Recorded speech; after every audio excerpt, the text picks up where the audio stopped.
Hello everyone, আমি আজকে রান্না করব সোয়াবিন আলুর তরকারি। আমি কীভাবে সোয়াবিন আলুর তরকারি রান্না করি সেটা আজকে তোমাদের সঙ্গে শেয়ার করব। এই যে দেখো বন্ধুরা, কড়াইয়ে তেল দিয়ে দিয়েছি। তেল দেওয়ার পরে দেখো সোয়াবিনগুলোকে আমি এখন দিয়ে দিয়েছি। এখন সোয়াবিনগুলোকে আমি ভালোভাবে ভেজে নেব। তো দেখো এই সোয়াবিনের মধ্যে একটুখানি দিয়ে দেবো হলুদ আর একটুখানি দিয়ে দেবো নুন, দিয়ে ভালো করে একটু নেড়ে চেড়ে ভেজে নেব, দিয়ে এগুলোকে তুলে রাখবো।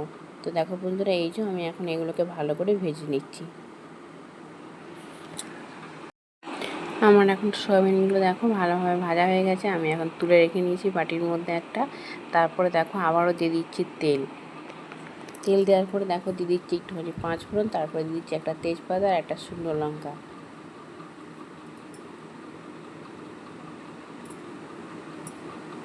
তারপরে দিয়ে দিচ্ছি এই যে পেঁয়াজ কুচো, পেঁয়াজ কেটে রেখেছিলাম সেটা দিয়ে দিচ্ছি।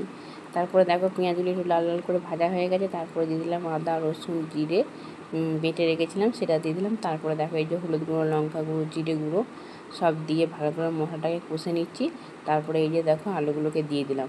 আলুগুলোকে এখন বেশ ভালো করে নেড়ে চেড়ে নেবো, মশলাগুলোর সাথে যাতে আলুগুলো ভাজা হয়ে যায়।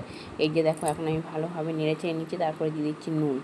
দেখো ভালো করে এখন আমার মশলাটা কষা হয়ে গেছে। দেখো আলুর সঙ্গে ভালো করে ভাজাও হয়ে গেছে, মশলাটা মিশেও গেছে। তারপরে দেখো দিয়ে দিলাম সয়াবিনগুলো দিয়ে দিলাম। দেখো তারপরে এখন আমি দিয়ে দিচ্ছি একটু জল। তো দেখো এটা এখন জল দিয়ে দিয়েছি, এটা এখন একটু 10-12 মিনিট এখন ফুটবে, তারপরে তরকারিটা নামিয়ে নেবো। এই যে দেখো বন্ধুরা, আমার এখন তরকারিটা রেডি হয়ে গেছে।